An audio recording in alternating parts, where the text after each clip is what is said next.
xildhibaan yaasiin cabdullaahi farey agaasimaha kumeel gaarka ah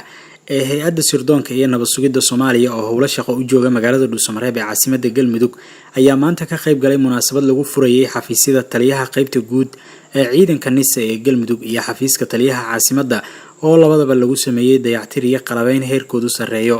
Korneel Mahdi Cumar Muumin macallin Mahdi taliyaha qaybta guud ee ciidanka NISA ee Galmudug ayaa saraakiisha ugu horeeyay agaasimaha hay'adda warbixin ka siiyay marxaladaha laga soo maray quruxda ka muuqata xafiisyada cusub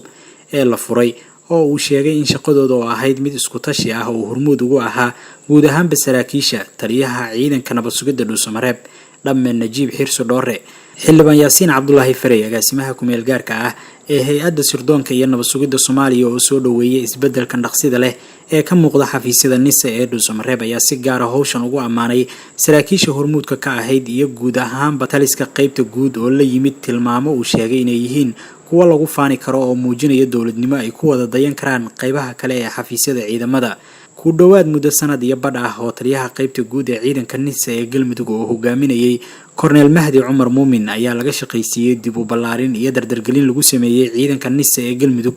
iyo xafiisyadooda oo la gaarsiiyay dhammaan degmooyinka xorta ah inay yeeshaan taliyayaal iyo ciidamo heegan u ah ka jawaabidda baahiyaha amni oo ay kala shaqeeyaan laamaha kale ee ciidamada. waxaana sidaa oo kale isbeddel 2 bilood ka hor lagu sameeyay taliska NISA ee Dhuusamareeb oo durba saamaxay suuragelinta xafiisyadan la furay oo aad loo qurxiyay.